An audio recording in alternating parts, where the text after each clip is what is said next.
जय हिंद। आज प्रकाश का प्रवर्तन क्लास टॉपिक है। प्रकाश का प्रवर्तन का चौथा क्लास है। अगर इससे पहले का क्लास नहीं देखे हो तो पहले वो सब क्लास को पूरा कर ले, तब एक यहाँ तक ये सब समझ में आ गया।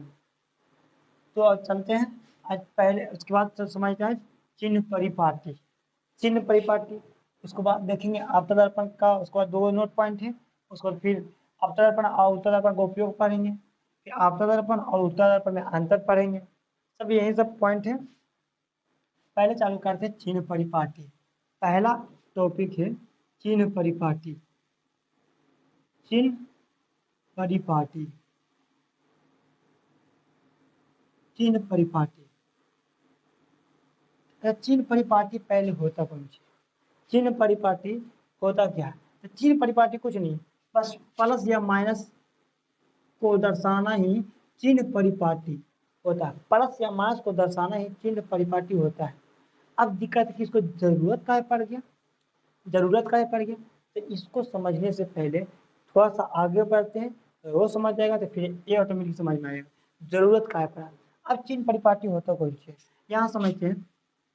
चलो मान लेते कि दर्पण रख दिए। दर्पण कौन सा दर्पण है? ट्रिक के साथ ट्रिक बताए थे, जल्दी बताया जाए। कौन सा दर्पण है?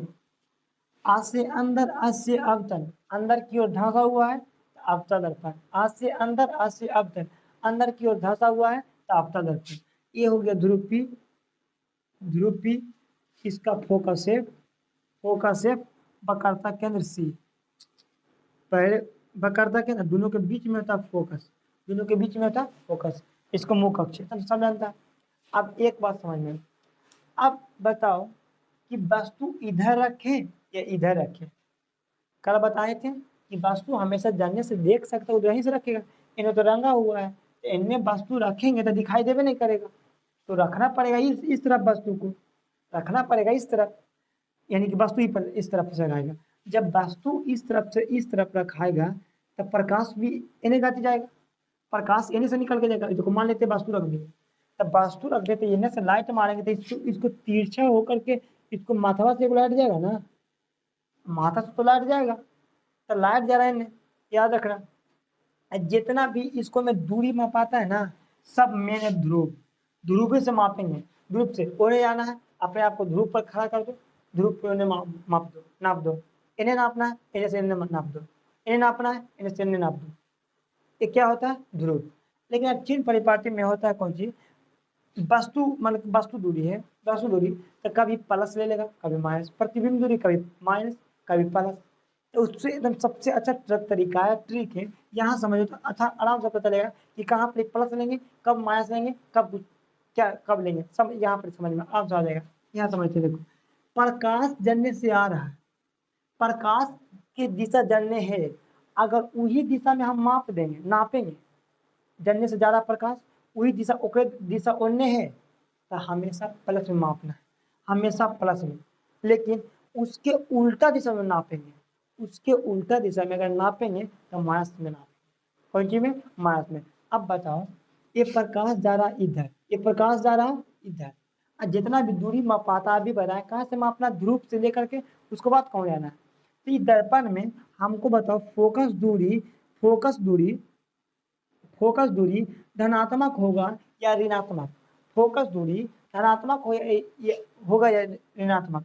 तो फोकस यह है, फोकस यह है, और ध्रुव और फोकस के बीच की दूरी को फोकस दूरी कहते हैं। यानी कि इसको हमको पूछ रहा है, तो हमको तो जा रहा प्रकाश उन्ने, प्रकाश जा रहा उन्ने, लेकिन मापना हमको ध्रुव से, ध्रुव मिल गया एक से अन्य। देखो दिशा उल्टा हो गया, वो जा रहा है पूरा गति, आ रहा है पश्चिम गति, दिशा उल्टा हो जाएगा तो क्या लगा देंगे? माइनस। तो फोकस दूरी हो गया क्या? माइनस। फोकस दूरी क्या हो गया? माइनस। फोकस दूरी नेगेटिव, फोकस दूरी क्या हो गया? नेगेटिव। वक्रता त्रिज्या मान के देखते हैं। तब वक्रता त्रिज्या होता है कि ध्रुव से अब वक्रता केंद्र के बीच के दूरिया को वक्रता त्रिज्या कहते हैं। ध्रुव से वक्रता केंद्र के बीच की दूरिया को क्या कहते हैं? वक्रता त्रिज्या।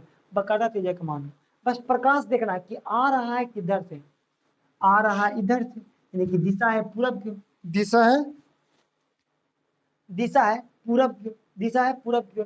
लेकिन नापना हमको ध्रुव, ध्रुव पहले पकड़ो, ध्रुव पकड़ ली।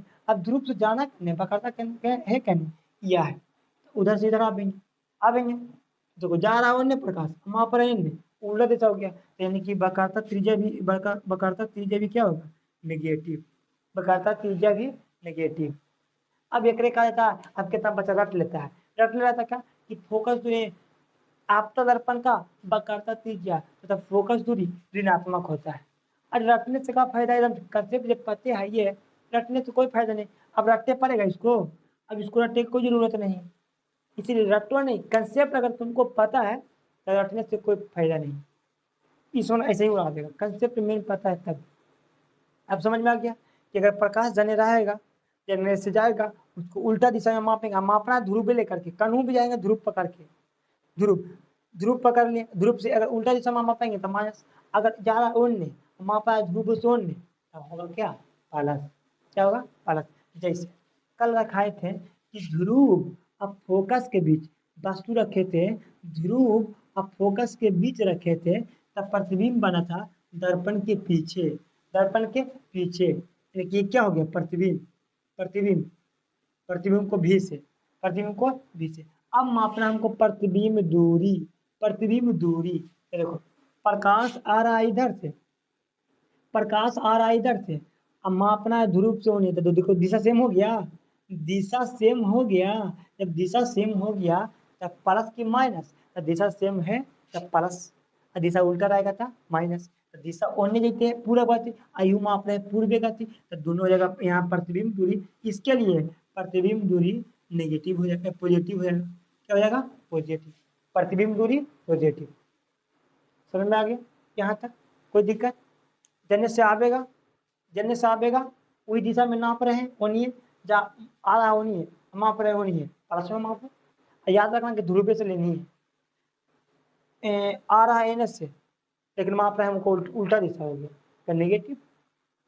अब देखते एन आईने के तो निपटा दिए, इधर और इधर के निपटा दिए, अब देखते ऊपर और नीचे के, ऊपर और नीचे का, सिंपल। अगर कोई चीज ऊपरे माप रहे हैं पॉजिटिव, ऊपरे माप रहे हैं पॉजिटिव, नीचे मापेंगे नेगेटिव।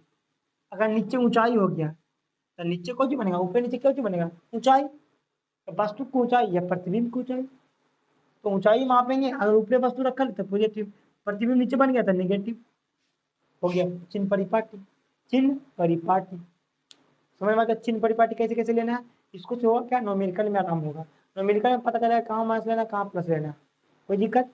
अब समझते हैं कि चिन्ह परिपाटी पड़ा जरूरत किस लिए, चिन्ह परिपाटी जरूरत पड़ा किस लिए।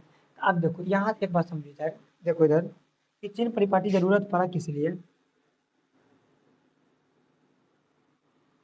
देखो चिन्ह परिपाटी जरूरत पड़ा का है, देखो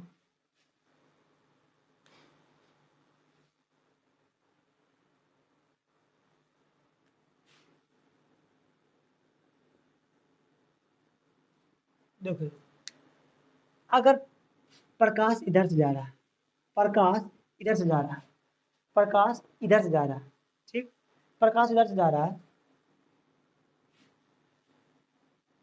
प्रकाश इधर से जा रहा है, अगर कोई चीज मापेंगे तो उल्टा दिशा में होगा तो बता देंगे कि नेगेटिव, अगर सीधा दिशा में है तो कौन सी पॉजिटिव।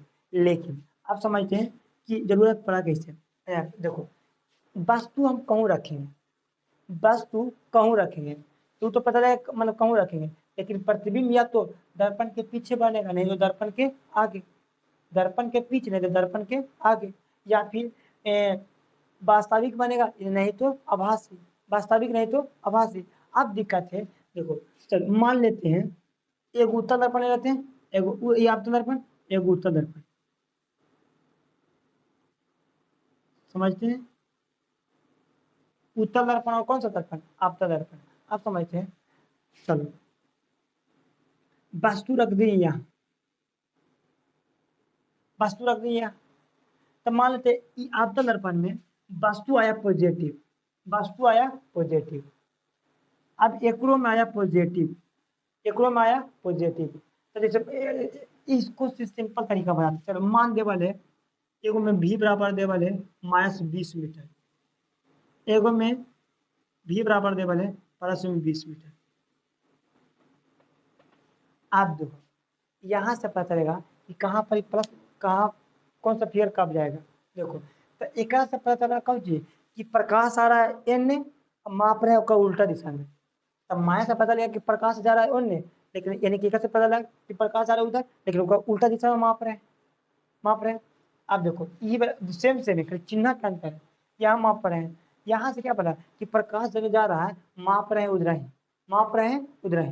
तो इसीलिए दोनों सेम था, दोनों भी खाली अगर प्लस माइनस नहीं देता, चलो मान लेते प्लस माइनस नहीं देता, आप तो ये नहीं पता चलता कि ये प्रकाश प्रतिबिंब दर्पणमा को अन्य बनावे, ये दर्पणमा के अन्य बनावे, नहीं पता चलता।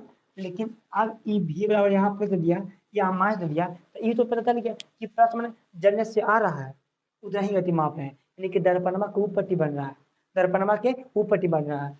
तब निगेटिव मैंने होता है कि जलने आ रहा है दर्पणमा के ही पट्टी बनते हैं, दर्पणमा के ही पट्टी बनते हैं। इसीलिए चिन्ह परिपाटी को देना जरूरी था, चिन्ह परिपाटी को देना जरूरी था। कोई दिक्कत? या फिर देखो जैसे आप ई पट्टी का बनेगा तो आप तो दर्पण रहेगा तब है नहीं पट्टी बनावेगा, यानी कि माइनस डबल है तो ई पट्टी बनेगा, यानी कि आप तो दर्पण। लेकिन कुछ कुछ में होता है जहाँ पर ही प्लस में भी आ जाता है, जैसे ध्रुव और फोकस के बीच रखेंगे तो वो पट्टी बन जाएगा। जा रहा है प्रकाश वो नहीं करते, माप रहे वो नहीं करते, पॉजिटिव मिलेंगे। चिन्ह परिपाटी समझ में आ गया होगा। मेन इसको से कंसेप्ट मेन याद रखो कि कब प्लस होगा कब माइनस होगा, बस ये। अब मापना ध्रुव, हमेशा जितना भी दूरी मापना ध्रुव से मापना है, ध्रुव से जितना दूरी ध्रुव से। अगर प्रकाश आ रहा है और वही दिशा में माप रहे हैं पॉजिटिव, प्रकाश आ रहा है लेकिन माप रहे को उल्टा दिशा में नेगेटिव, ध्रुव से मापना है। कोई दिक्कत चिन्ह परिपाटी में? चिन्ह परिपाटी में कोई दिक्कत नहीं। अच्छा यहाँ से अब क्वेश्चन पूछता है, अतल दर्पण में समझ गया, अब इसी को उत्तल दर्पण में समझते हैं, फोकस दूरी और उत्तल दर्पण में समझते हैं। उत्तल दर्पण, तो उत्तल दर्पण पढ़ लेते हैं।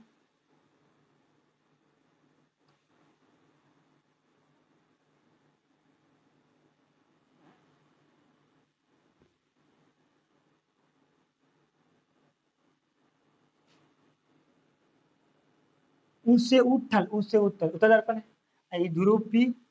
अच्छा आप एक बात बताओ, एक बात इधर बताओ जल्दी, दिमाग लगा के इसका वक्रता केंद्र किधर ले, इधर या इधर? कल बताए थे सिंपल में कि गोल जाने रहेगा उन्हें केंद्र होगा, तो एक का गोल का एन जा रहा है यानी कि एन केंद्र होगा, केंद्र होगा। ध्रुव और फोकस के बीच में, ध्रुव और के वक्रता केंद्र के होता फोकस, फोकस इधर के। अच्छा वास्तु एन रखेंगे कि एन रखेंगे ये बताओ?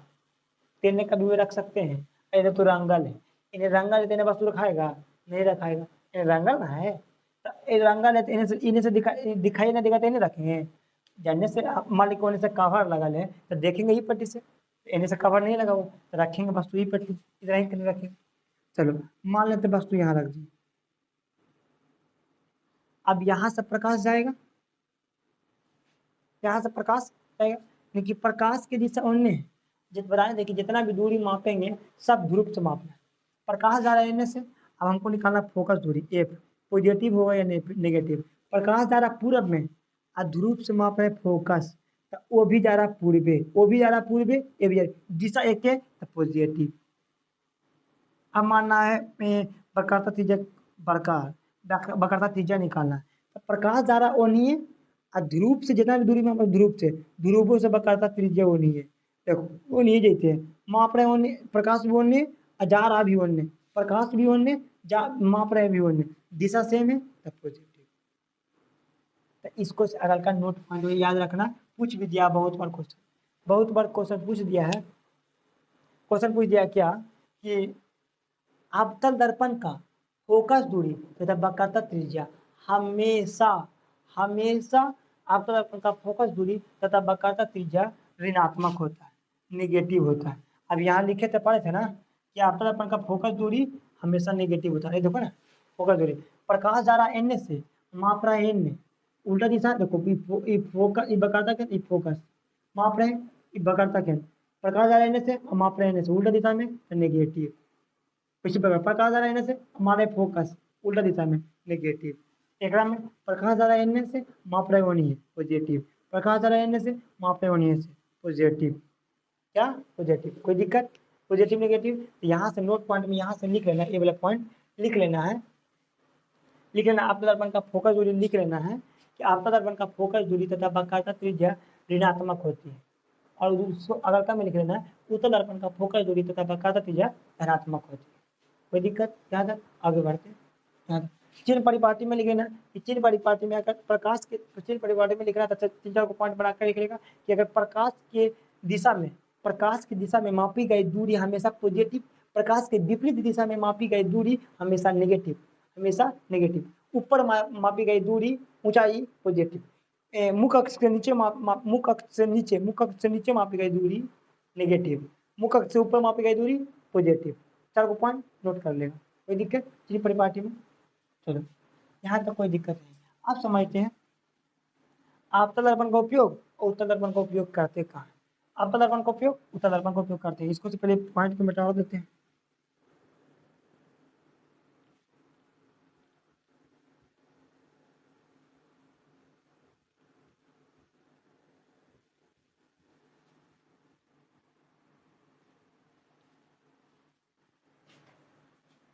आपतन दर्पण था उत्तल दर्पण का उपयोग।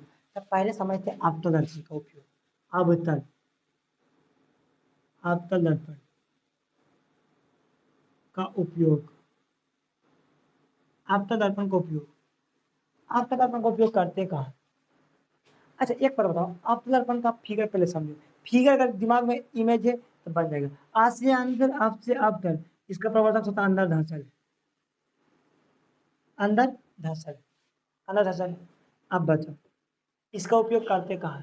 तो एक बार इसका प्रवर्तक होता, गलती बन गया, फिगर गलती बन गई ना। इसका प्रवर्तक सतह अंदर की ओर धंसा है, यानी कि तो इन्हीं से रंग दिए, रंगाएगा इन्हीं से ना, रंगाएगा इन्हीं से। अब बताओ, तो वस्तु इन्हें रखेंगे उन्हें तो रखाएगा नहीं, वस्तु इन्हें, वस्तु इधर। तो याद रखना ये जितना भी प्रकाश आएगा सबके एक बिंदु पर कौन सी कर देगा। देखो एक मिनट, देखो यहाँ से ई वक्रता केंद्र सी, फोका से ध्रुव पी, जितना भी प्रकाश आवेगा सबके एक बिंदु पर, जितना भी प्रकाश आवेगा सबके एक बिंदु पर, सबके मोड़ मार के एक बिंदु पर कर देगा, एक बिंदु पर कर देगा। आप दिमाग लगाओ कि कौन कौन सा ऐसा चीज है जो प्रकाश को एक बिंदु पर मोड़ मार के कर देता है। तो देखा होगा स्कूटर के या फिर कोई भी गाड़ी के हेडलाइट में होता है, हेडलाइट के अंदर वाला जो कटोरी होता है वो रहता है अवतल, अंदर का कटोरी जो होता है अवतल, वो करता क्या है, पूरा प्रकाशवा को ले आके एक बिंदु पर समेट के सीधे भेज देता है, छितराता नहीं है, सीधे भेज देता है। तो वहां पर जो कटोरी रहता है हेडलाइट में, पहला हो गया कि हेडलाइट में, हेडलाइट, हेडलाइट का जो अंदर वाला कटोरी होता है वो क्या होता है, अवतल। काहे कि देखो ऐसी बना रहेगा, ऐसी गोल रहेगा, अवतल गोल रहता है, अवतल हेडलाइट में। दूसरा पॉइंट, दाढ़ी बनाने में, दाढ़ी बनाता है जो देखना, जो तो दाढ़ी बनाने के लिए सिंपल सब, अब तो सब समझता है दर्पण है, लेकिन सैलून वगैरह में कौन का लगा देता है, तो लगा देता है आपतन दर्पण। तो दाढ़ी बनाने के लिए आपतन दर्पण, आपतन दर्पण का, दाढ़ी बनाने में आपतन दर्पण का प्रयोग क्यों करते हैं उसको रीजन बताते हैं। दाढ़ी बनाने के लिए, दूसरा दाढ़ी बनाने के लिए, बताते हैं क्यों करते हैं। दाढ़ी बनाने के लिए, दाढ़ी बनाने के लिए सब रीजन बता देंगे। इसका तो रीजन बता दिए, इस सब के समेट के एक बिंदु पर करता है, सब के समेट के एक बिंदु पर, इसीलिए हेडलाइट में प्रयोग किया जाता है। दाढ़ी बनाने के लिए थोड़ा सा लंबा है, इसको बताते हैं, तो इसके आगे देखते हैं। इसके बाद डॉक्टर मान लीजिए कोई चीज गला में खराब हो उसको देखना है, तो वहां पर आपतन दर्पण क्या जाता है, इसे अंदर घुसा करके घुसाता है, उसके बाद देखता है कि यहाँ पर कौन सी खराब हुई, डॉक्टर ले जाकर घुसा के देखते, घुसा बाहर ही रखता है, तो कहीं से उसको बड़ा साइज में करके दिखा देता है कि कौन सी खराब है। डॉक्टर गला नाक कान खराब होता है ना, कोई प्रॉब्लम होता है उसको देखने में, डॉक्टर डॉक्टर डॉक्टर मरीज को लिख लेना, गले नाक कान के जांच करने में आपतन दर्पण का प्रयोग किया जाता है। और भी एग्जाम्पल कोई दिमाग लगाओ कि कौन सा एग्जाम्पल हो सकता है, इतना तब तक समझते हैं। दाढ़ी बनाने में, दाढ़ी बनाने के लिए समझते हैं कि दाढ़ी बनाने में आपतन दर्पण का पूछ भी दिया है कि दाढ़ी बनाने में आपतन दर्पण का प्रयोग काहे करते हैं, दाढ़ी बनाने में आपतन दर्पण का प्रयोग काहे करते हैं। देखो अच्छा एक बात बताओ, आपतन दर्पण में एक से पहले पढ़ते सब प्रतिबिंब उल्टा उल्टा उल्टा उल्टा बना था, लेकिन एक जगह था जो सीधा बना था, कहाँ रखे थे, बता बता सकता है कहाँ रखे थे जी। बताते हैं कहाँ रखे थे, जो बताते हैं पहले। देखो बताए थे कि जैसे प्रकाश वक्रता केंद्र सी फोकस है ध्रुव पी। जब प्रकाश जब प्रकाश इस फोकस और ध्रुव के बीच रखते हैं ना, तब प्रतिबिंब बनता सीधा। और दर्पण के पीछे बाकी आपका दर्पण में जितना भी इमेज बना था, प्रतिबिंब बना था, सब उल्टा बना था, सब उल्टा। अब बताओ, आप दर्पण का प्रयोग करेंगे तो हमको चेहरा ऐसे, तो हमें चेहरा उल्टा दिखाई देगा, तो दाढ़ी बन जाएगा। काटेंगे इनने तो दिखाई देगा इनने, तो बहुत गलत हो जाएगा। तो इसीलिए जब जो हजामती दर्पण बनाता है, वो आईना को ले आ करके उसको फोकस के अंदर लाता है, अपना चेहरा को इसका फोकस के अंदर लेके जाता है, लेकिन फोकस बाहर और चेहरा अंदर, तब जाके उसका सीधा प्रतिबिंब बनता है। और जैसे वो पीछे करेगा और उसको फोकस के बाहर गया, वो प्रतिबिंब को चेहरा को उल्टा कर देगा, फोकस के बाहर गया, चेहरा को उल्टा कर देगा, फोकस के अंदर है, प्रतिबिंब को सीधा रहेगा। अब तो दर्पण कहाँ से? अच्छा, अब तारे दर्पण का प्रयोग कहाँ है कि दो गो दर्पण था, एगो उत्तर एगो अवतल, एगो समतल था, समतल तो बराबर साइज के बनबे का था, सबके पता है। अच्छा, अब तारे दोनों में से अब तारे काहे चुना? काहे कि अवतले एगो ऐसा दर्पण है जो बड़ा साइज के बनाता है, बड़ा साइज का, छोटा भी बनाता है, लेकिन यही एगो दर्पण है जो सब के अपेक्षा, समतल के अपेक्षा, उत्तर के अपेक्षा यही एगो है जो बड़ा बना सकता है, यही एगो प्रतिबिंब।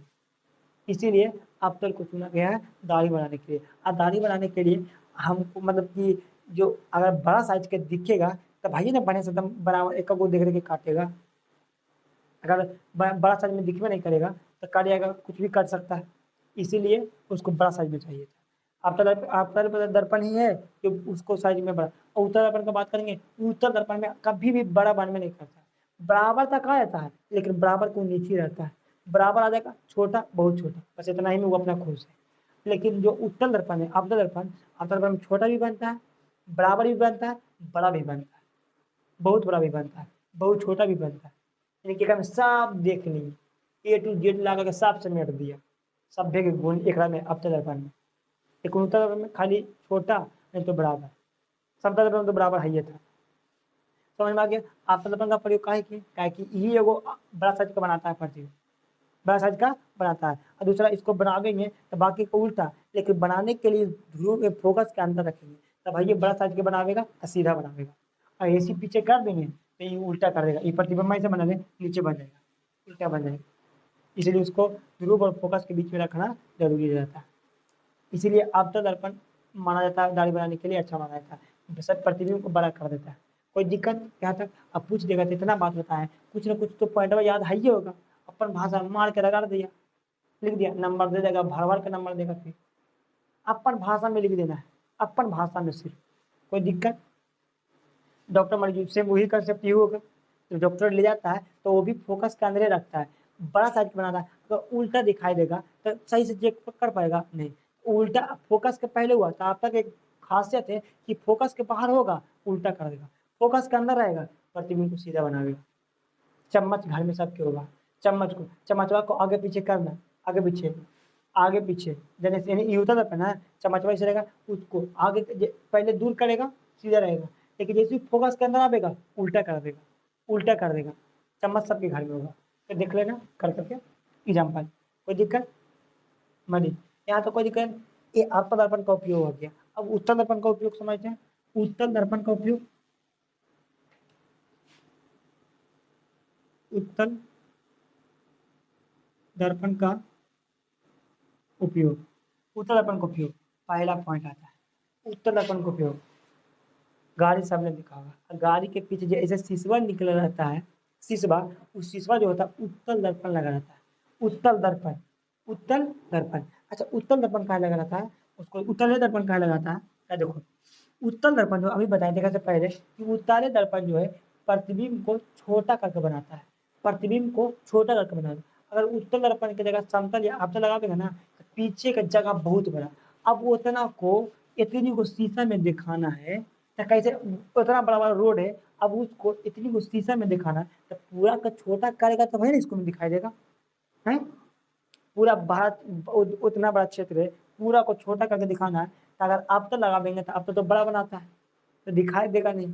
समतल लगा देंगे तो जितना साइज के रहेगा उतना ही साइज के बना देगा, बाकी सब बाहर। तो उधर से आते रहेगा स्कूटर, अगर प्रतिबिंब में ना बनेगा आगे ठोक देगा। इसीलिए उत्तल दर्पण का प्रयोग किया जाता है कि अगर पूरा अगर रोड भी है तो पूरा रोड के साथ साथ अगल बगल के खेत उत सब इसमें दिखा देता है, तब पता चलता है कि कोई गाड़ी आई है, सारे को खींच लेता है, उसके बाद अपना साइड उड़ ले लेता है। इसीलिए साइड मिरर के रूप में उत्तल दर्पण का प्रयोग किया जाता है। क्वेश्चन में पूछ दिया कि साइड मिरर के रूप में उत्तल दर्पण का प्रयोग क्यों किया जाता है, तो बोलना है कि साइड मिरर के रूप में उत्तल दर्पण का प्रयोग इसीलिए किया जाता है क्योंकि पीछे का जो क्षेत्र होता है वो पूरा बड़ा क्षेत्र होता है और उसको हमको छोटा करके दिखाना रहता है। अगर समतल लगा देंगे वहाँ पर ही समतल लगा देंगे तो वह बराबर साइज का बना देगा। अगर गाड़ी है तो जितना साइज का अगर दर्पण है उतना ही साइज के लेवे करेगा, तो गाड़ियाँ खाली शीशे का में आवेगा, गाड़ी का चक्का उक्का कुछ ना आवेगा। इसे समतल का प्रयोग होगा नहीं। अवतल लेंगे तो अवतल बड़ा बनाता है, छोटा भी बनाता है, उसका कोई फिक्स नहीं, कौची बना देगा, उल्टा भी बना देगा, फोकस के अंदर आ गया तो सीधा गाड़ी है उसको उलट के दिखा देगा। तीसरे अवतल का प्रयोग नहीं करेंगे, सिर्फ उत्तर का जो उत्तल सिर्फ छोटा करके बनाता है प्रतिबिंब को, कोई दिक्कत नहीं। साइड मिरर के रूप में। और उत्तर का प्रयोग कहाँ करते हैं? अच्छा, उत्तर का फिगर कैसे होता है, फिगर भी पढ़ लो, फिगर पढ़ लो, फिगर जिसका पौधा सदा ऊपर की ओर उठा हुआ है। आप एक बात बताओ, एक पर जितना लाइट मारेंगे सब इन्हें फैला देगा, जितना लाइट मारेंगे फैला देगा, फैला देगा, फैलाने का काम भाइपर लाइट, भाइपर लाइट देखता है। भाइपर लाइट का काम रहता है कुछ कि जितना ज़्यादा से ज़्यादा लाइट फैला दो। तब भाइपर लाइट में प्रयोग किया जाता है कौन सा दर्पण? उत्तल दर्पण। भाइपर लाइट में उत्तल दर्पण, कि उसको लाइट को फैलाना रहता है, इसीलिए भाइपर लाइट में अवतल दर्पण उत्तल दर्पण। भाइपर लाइट में जो लाइट जो भोज वगैरह में लगा रहता है उसका में उत्तल दर्पण, उत्तल दर्पण, भाइपर लाइट, भाइपर लाइट, भाइपर लाइट। तो कौन सा दर्पण? उत्तल दर्पण। और उत्तल दर्पण साइड मिरर के रूप में दूसरा तो दिखाई दिए थे, side mirror, side mirror, mirror, side mirror के रूप में, भाइपर लाइट के रूप में, कोई दिक्कत? अच्छा, ये तो फैला दिया, ऐसा समेट देता है, तो ऐसा कौन है? एक हमें गाँव एग्जाम्पल, सौर भट्टी में, सूर्य भट्टी में होता है जहाँ ऊर्जा बनता है, वो बड़ा बड़ा अवतल दर्पण लगा रहता है, पूरा सूरज का प्रकाश के लिए जाकर के एक बिंदु पर जाकर रख देता है, पूरा सूरज सौर पलट के एक बिंदु पर। तो सौर भट्टी में, सौर भट्टी, सौर भट्टी में, सौर भट्टी में होता है जो अवतल दर्पण लगाता है और पूरा प्रकाश के एक जमा करके एक बिंदु पर फेंक देता है, वहीं पे जाकर अंदर जाता है, अंदर फिर उसी से काम होता है। तो सौर भट्टी में पूरा, लेकिन तो सब ये तो फैलावे काम करता है, तो फैलाने के लिए एग्जाम्पल, कोई दिक्कत? यहाँ तक अब समझते हैं। तो एग्जाम्पल वगैरह समझ गए हैं। अब समझते हैं अवतल दर्पण और उत्तल दर्पण में अंतर। क्वेश्चन भी बहुत बार पूछा है, अवतल दर्पण का उत्तल दर्पण में अंतर।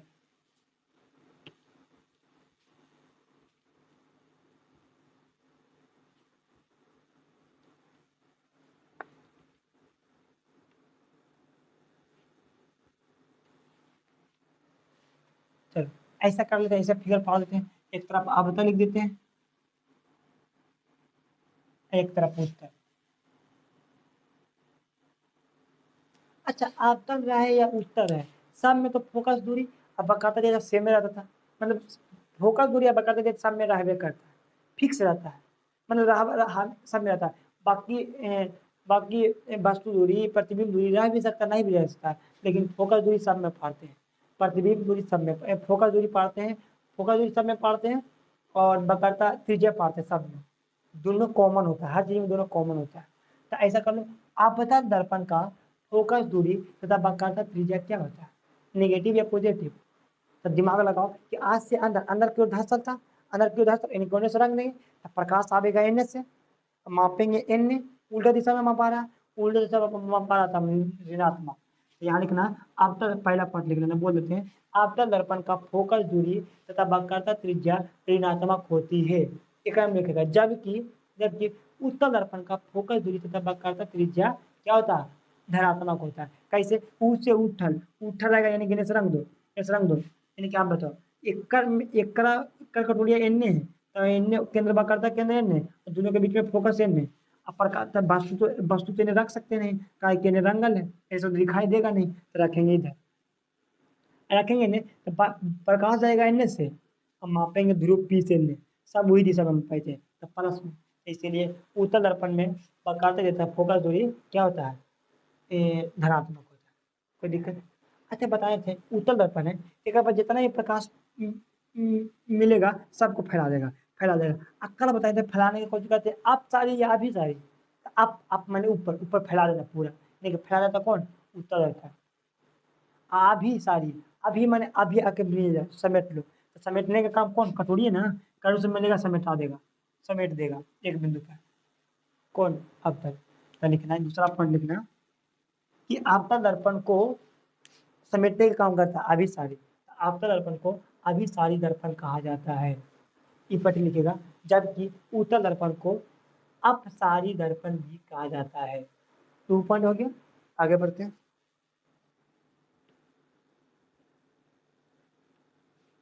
अच्छा एक बात बताओ, ये उत्तल दर्पण में कभी प्रतिबिंब बना था, कभी नहीं बना सकता उत्तल दर्पण, लेकिन ये छोटा कभी भी नहीं बड़ा बना सकता, लेकिन ये छोटा बड़ा बराबर साइज सब बना सकता है। तो तीसरा पॉइंट लिख लेना कि आपतन दर्पण छोटा बड़ा बहुत छोटा बहुत बड़ा चारों प्रतिबिंब बना सकता है, जबकि जबकि उत्तल दर्पण सिर्फ उत्तल दर्पण सिर्फ सिर्फ छोटा बराबर बहुत छोटा बना सकता है, बड़ा नहीं बना सकता है, ये बड़ा नहीं बना सकता है, ये सभ्य बना सकता है, सभ्य। दूसरा तीसरा पॉइंट लिखेगा, आउट पॉइंट लिख लो। वास्तविक आभासी में देखो, आपका दर्पण में ध्रुव के बीच में रखे तो आभासी, बाकी कहूँ रख दिए थे तो 70 वास्तविक। तो उत्तल दर्पण जो है, आपका दर्पण जो है वास्तविक भी बना दिया, आभासी बना दिया। जबकि उत्तल दर्पण में लिखेगा अगल का पॉइंट, इसी में अगल का पॉइंट उत्तल दर्पण में लिखेगा कि उत्तल दर्पण बोल देते हैं, लिख लेना कि उत्तल दर्पण में कहूँ भी तू रख देगा आभासी ही बनेगा, आभासी ही बनेगा। अगला पॉइंट निकलेगा कि उत्तल दर्पण हमेशा आभासी ही बनाता है, कि गटर में रहा है गटरे में रहेगा, आभासी ही बनाएगा, लेकिन ये आभासी वास्तविक भी अंतर। अच्छा और लिखेगा, और लिखो सीधा उल्टा का बारे में लिख लो, सीधा उल्टा का बारे में देखो, ये वास्तविक आभासी दोनों, तो वास्तविक हमेशा उल्टा, आभासी हमेशा सीधा, सीधा उल्टा दोनों। अच्छा ये जो है उत्तल दर्पण जो है हमेशा आभासी बनाता है, आभासी हमेशा सीधा होता है, तो यह सिर्फ सीधा बनाता है, और सीधा उल्टा दोनों, ये सीधा उल्टा दोनों, तो अगला पॉइंट ये हो गया, कोई दिक्कत। और लिखिए, और लिखो, और लिखो, कितना लिखिएगा अंतर, और लिख, और लिख लो। अच्छा उपयोग भी लिख दो, उपयोग, आपतन दर्पण का उपयोग, आपतन दर्पण का उपयोग, आपतन दर्पण का उपयोग दाढ़ी बनाने में, सौर भट्टी में समेट देता है प्रकाश को, और समेट तो कौन, हेडलाइट में, हेडलाइट को क्या दूर से दूर जाए प्रकाश, उसको समेट के भेजेगा था ना, कि फैला देगा था, समेट के भेजेगा था ना, दूर जाएगा जाएगा, इसीलिए हेडलाइट में। तीन एग्जाम्पल में एक हम लिख लेगा गाड़ी के साइड मिरर के रूप में, और वाइपर लाइट में, ये सब में, इसी से। इतना हो गया क्या इसका उपयोग, इतना हो गया इसका उपयोग। अब इसको मिटा देते हैं।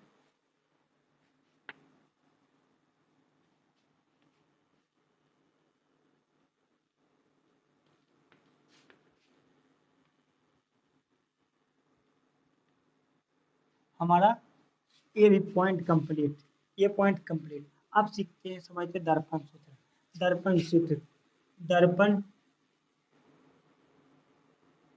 सूत्र, दर्पण सूत्र समझते। दर्पण दर्पण सूत्र से समझे से पहले हमको ये 4 को पॉइंट लिखा हुआ है उसको समझते हैं। प्रतिबिंब दूरी, वास्तु दूरी या बिंब दूरी, प्रतिबिंब दूरी, फोकस दूरी, वक्रता त्रिज्या, फिर समझते हैं। चलो मान लेते हैं पार दे दिया दर्पण, बताओ कमेंट में कौन सा दर्पण पार रहा है, जल्दी फटाफट, कौन सा दर्पण, कौन सा दर्पण, आज से अंदर, आज से अंदर था से अब तो दर्पण, अब तो दर्पण। अब बताओ, पहले तो इसको गोलबा एन्ने कहती है, तो इसको केंद्रबा एन होगा, और केंद्रबा और ध्रुवबा के बीच में होता है फोकसबा, क्या था फोकसबा, उन्हें तो गोल बनेगा नहीं। अगर लेकिन इसको बनावेंगे ऐसे, तब देखेंगे एन्ने से, उन्हें तो रंगल है, देखेंगे एन्ने से, एक में देखेंगे एन्ने से, उन्हें तो रंगल है, तो देखेंगे एने से, लेकिन एकदम बताओ कर्तव्य केंद्र करने बनेगा, चलिए फटाफट। तो इसको ऐसे गोल करेंगे तो गोल का बनेगा वो ने, तो बकरता केंद्र ने, दोनों के बीच में फोकस, बकरता ध्रुव पी, कोई दिक्कत। आगे समझते हैं। तो पहले हम इसको बारे में, चलो पहला है वस्तु दूरी या बिंब दूरी, वस्तु दूरी या बिंब। चलो जहां पर ही तुम वस्तु रखा है, जहां पर ही वस्तु रखा है, तो ध्रुव से अब वस्तु की दूरी, वस्तु ये रखें या ए से लेकर बी तक, ये वस्तु है, ये वस्तु रख दें, तो ध्रुव से वस्तु की दूरी को वस्तु दूरी कहा जाता है। इसे स्मॉल यू से सूचित किया जाता है। अब वस्तु दूरी लिखना आता है, लिखो वस्तु दूरी या बिंब दूरी कि ध्रुव से तथा ध्रुव से वस्तु के बीच की दूरी को वस्तु दूरी या बिंब दूरी कहा जाता है। इसे स्मॉल एफ से सूचित किया जाता है। कोई दिक्कत नहीं। अच्छा वस्तु दूरी अभी बताओ, इसको ई केस में वस्तु दूरी कोई फिक्स नहीं, प्लस हो सकता है, माइनस हो सकता है, कुछ भी हो सकता है, लेकिन ई केस में कोई होगा प्लस की माइनस, तो माइनस का है। पर कसवा जा रहा है एन से दर्पण में बेटा का आएगा, हम मापेंगे ध्रुव पर से एन ने, हो गया दिशा उल्टा, तो होगा वस्तु दूरी इसमें नेगेटिव, क्या नेगेटिव, कोई दिक्कत। अच्छा वस्तु दूरी समझ में आ गया। आज समझते हैं प्रतिबिंब दूरी, कौन सा दूरी, प्रतिबिंब दूरी। चलो मान लेते हैं यहाँ पर वस्तु रखें, इसका प्रतिबिंब बन गया नीचे, लगा हुआ प्रतिबिंब कहाँ बन गया, नीचे। अब बताओ, तो कुछ नहीं, ध्रुव से और प्रतिबिंब के बीच के दोनों दूरिया के, ध्रुव से और प्रतिबिंब के बीच के दूरिया को प्रतिबिंब के दूरिया को प्रतिबिंब दूरी कहा जाता है, प्रतिबिंब दूरी कहा जाता है। इसे स्मॉल भी से सूचित किया जाता है, स्मॉल भी, छोटी भी से, समझ में आ गया। बोल देगा प्रतिबिंब दूरी, तो ध्रुव से प्रतिबिंब जहाँ बना उसके बीच की दूरी को प्रतिबिंब दूरी कहेंगे, ध्रुव से जहाँ वस्तु रख रहे हैं उसके बीच की दूरी को वस्तु दूरी कहेंगे। कोई दिक्कत। अब समझते हैं अगला का पॉइंट है, फोकस दूरी तो समझा दिए थे कि ध्रुव से अब फोकस के बीच की दूरी को फोकस दूरी कहा जाता है। कोई वक्रता चीजें समझ दिए कि ध्रुव से अब वक्रता केंद्र के बीच की दूरी वक्रता त्रिज्या कहा जाता है, समझा दिए। कोई दिक्कत, कोई दिक्कत है ना। अच्छा एक मिनट, एक पॉइंट और छूट गया है, आपतन दर्पण और उत्तल दर्पण में, आपतन दर्पण उत्तल दर्पण का जब अंतर बता रहे थे तो कभी एक और मेन अंतर छूट गया है। कौन सा अंतर, कि आपतन दर्पण में लिख लेगा, आपतन दर्पण में इन्हें लिख लेगा, आपतन दर्पण का फोकस दूरी अदर्पण का फोकस दूरी तथा वक्रता त्रिज्या क्या होता है, ऋणात्मक। जबकि उत्तल दर्पण का फोकस दूरी तथा वक्रता त्रिज्या क्या होता है, धनात्मक।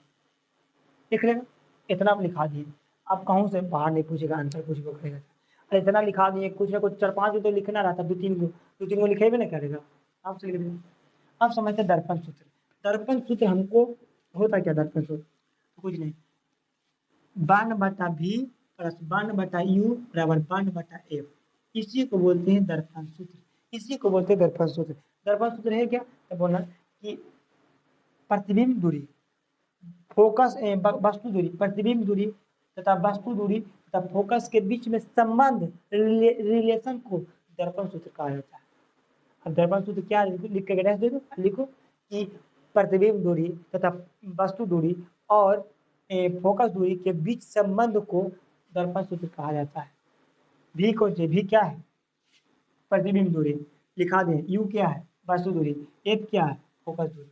अच्छा बताए थे कि फार्मूला का लिखने थे कि एफ बराबर होता है, एफ बराबर छोटका आर निकालना तो आर क्या आधा होता है, फार्मूला लिखाए थे एफ बराबर r/2, तो यहाँ एफ की जगह भर दें इसे 1/v प्लस 1/u बराबर 1/f रहेगा, इसे भर दें r/2, अभी 2 कहाँ जाएगा ऊपर, तब 1/v प्लस 1/u बराबर 2 ऊपर, तो 2/r, एगो यह फार्मूला 2/r।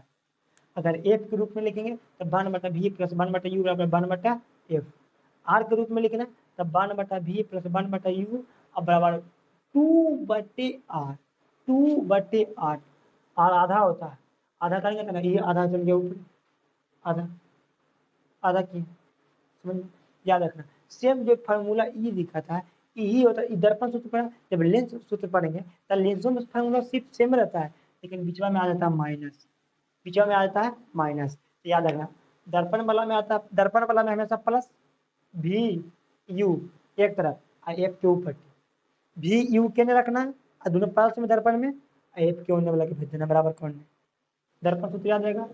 वी यू के एक साथ कर देगा ई पट्टी, अब पल से बनाना चाहिए दर्पण सूत्र और अन्य के एक, लेकिन लेंस सूत्र में बीच में माइनस आ जाता है। वी यू तो ई पट्टी रहता है लेकिन बीच में कौन रहेगा माइनस, अब बाकी एफ टू पट्टी, तो माइनस बनाएगा तो लेंस सूत्र, अब प्लस हो जाएगा दोनों ई पट्टी का दर्पण सूत्र। तो जैसे हम लोग दर्पण सूत्र समझ गए थे, प्लस में कौन सा सूत्र दर्पण सूत्र, इसका उपयोग वगैरह देखेंगे, नोमेंक्लेचर वगैरह देखेंगे, कोई दिक्कत नहीं। अवर्धन, आप समझते अवर्धन, लास्ट पॉइंट है अवर्धन। अवर्धन होता कौन सी है, अवर्धन होता कौन सी, तो अवर्धन होता है अवर्धन, थक भी गए, लास्ट पॉइंट है अवर्धन। अवर्धन को एम से सूचित करते हैं। अवर्धन होता कौन सी, तब प्रतिबिंब की ऊंचाई तब वस्तु की ऊंचाई, प्रतिबिंब की ऊंचाई, पहले प्रतिबिंब की ऊंचाई अब वस्तु की ऊंचाई के अनुपात को आवर्धन कहा जाता है। वस्तु की ऊंचाई प्रतिबिंब की ऊंचाई के अनुपात को आवर्धन कहा जाता है। दिख रहा है ना, प्रतिबिंब की ऊंचाई तथा वस्तु की ऊंचाई को अनुपात को आवर्धन कहा जाता है। इसे स्मॉल एम से सूचित किया जाता है। क्या स्मॉल एम से सूचित किया जाता है। अच्छा देखो, आवर्धन को स्मॉल एम से लिख लेगा, आवर्धन लिखेगा, प्रतिबिंब की ऊंचाई तथा वस्तु की ऊंचाई के अनुपात को आवर्धन कहा जाता है। इसे लिख लेगा ना, और धीरे बोल दे, और धीरे बोल, प्रतिबिंब की ऊंचाई तथा वस्तु की ऊंचाई के अनुपात को आवर्धन कहा जाता है। पहला ऑप्शन करके लिखिएगा, इसे स्मॉल एम से सूचित किया जाता है। कोई दिक्कत, अब देखो स्मॉल एम बराबर हो गया प्रतिबिंब की ऊंचाई एच वन मतलब वस्तु की ऊंचाई एच, एच वन बटा एच, एच डैश बटा एच, तो हिंदी में लिख लो ऐसे, प्रतिबिंब की ऊंचाई बटा वस्तु की ऊंचाई, लिख लेगा ना अपने से, हो गया फॉर्मूला। अच्छा इसको मात्रक को जो होगा, मात्रक नापेंगे कोई चीज, मात्रक यूनिट कोई चीज में नापेंगे तो मात्रक हीन होता है, मात्रक हीन, लेकिन इसको मात्रा क्या नहीं होता, का है, अरे ऊंचाई भी मीटर में नापेंगे और नीचे भी ऊंचाई मीटर में, मीटर से मीटर कट गया, मात्रा के कुछ बचा, इसलिए होता मात्रक हीन। आवर्धन कौन सी है, मात्रक है। जब कोई चीज ऊपरे भी है सेम और नीचे भी सेम है, लेकिन ऊपरे भी दूरी नीचे भी दूरी और दूरी दूरी काट गया, तो मात्रक हीन। मात्रक हीन बहुत बड़ा ऑब्जेक्टिव में पूछा था कि आवर्धन का मात्रक क्या होता है, तो मात्रक हीन होता है। क्या होता है, मात्रक हीन, तो नोट पढ़ने में लिख लेगा, लिख लीजिए यह मात्रक हीन होता है, मात्रक हीन होता है। तो वही फॉर्मूला हो गया कि ऊंचाई। अच्छा दूरिया वाला भी पूछ देता है, दूरिया वाला, तो इसका एक और फॉर्मूला होता है आवर्धनिक का, होता है प्रतिबिंब दूरी अब बाटे वस्तु दूरी, प्रतिबिंब दूरी अब बाटे वस्तु दूरी के अनुपात को आवर्धन कहा जाता है।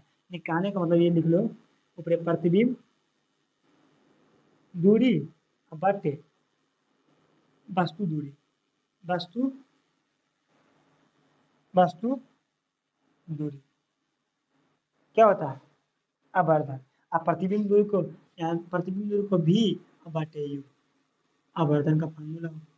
लेकिन यहाँ माइनस देना पड़ेगा आवर्धन में, यहाँ यहाँ पर क्या पर देना पड़ेगा, इसको माइनस, ऊंचाई में माइनस, ऊंचाई में भी माइनस, ऊंचाई में भी माइनस। अब काहे माइनस, अब काहे माइनस, इसी में माइनस पड़ता है, इसी में माइनस पड़ता है। प्रतिबिंब की ऊंचाई बटे वस्तु की ऊंचाई के अनुपात को आवर्धन कहा जाता है। प्रतिबिंब की ऊंचाई बटे वस्तु की ऊंचाई को अनुपात को आवर्धन कहा जाता है। इसका कोई मात्रा का नहीं आता। तो कहने का मतलब क्या होता है, आवर्धन के मतलब होता है गुनी, गुनी कि वस्तु की अपेक्षा के गुना बढ़ गया है। आवर्धन का मतलब होता है वस्तु की अपेक्षा, मान ले कि ये मार्कर है, अब इसको रख दिए, इसका प्रतिबिंब बनेगा ना, तो इसको अब इसका के गुनी बन गया, इसको मैं के गुना से करेंगे, सब दो गुनी तीन गुनी कुछ होगा ना, तो आवर्धन का मतलब होता है गुनी कि वस्तु रखे एक के गुनी बन गया प्रतिबिंब। आवर्धन का मतलब होता है क्या, गुनी, गुनी के गुनी बना, कितना गुना। अच्छा अभी हमको प्रतिबिंब इतना बन गया, तो नापेंगे ना कि इसका कि दुगना है कितनी गुना है, तो गुनी, इसलिए इसका कोई मात्रा का नहीं होता है। जैसे आपका तो कि चावल है, 1 kg का चावल है, कह देंगे इसको दुगुना, कि इसको दुगुना तो कितना हो जाएगा, 4 kg, 1 kg का है तो इसको दुगुना 2 kg हो जाएगा ना, तब कुछ कहेंगे कि इसका दुगुना, इसका दुगुना 2 kg, दुगुना खाली बोल देते हैं, समझ क्या, 1 kg का दुगुना कर दो, तो आवर्धन मैंने होता गोली खाली, आवर्धन मैंने गोली। बस आज तक के इतना ही टॉपिक था। आज पहला चैप्टर का सिलेबस समाप्त हो गया। अच्छा, F बराबर R/2 क्वेश्चन पूछता है, F बराबर R/2 क्वेश्चन पूछता है, किसी को सिद्ध करें, ज़्यादा बहुत इंपॉर्टेंट है, इसको कभी सिद्ध कर देंगे, डाल देंगे वीडियो, अपना देख लेना। बस बाकी एक चैप्टर जो है प्रकाश का प्रवर्तन चैप्टर हो गया फिनिश, चैप्टर हो गया फिनिश। अब मिलते हैं अगले वीडियो में, तब तक के लिए जय हिंद। और जो इसमें पॉइंट में दिक्कत हुआ है उसको कमेंट करके बता देना कि कहाँ कहाँ दिक्कत हुआ है या फिर कौन सा प्रॉब्लम हुआ। जो टॉपिक पर अगर वीडियो बनाना है उस टॉपिक को कमेंट में कर करके अब भेज दो, देख लेंगे, फिर हम उस पर वीडियो हम बना। अब बस आज तक इतना ही रखते हैं, तब तक के लिए जय हिंद, मिलते हैं अगले वीडियो में।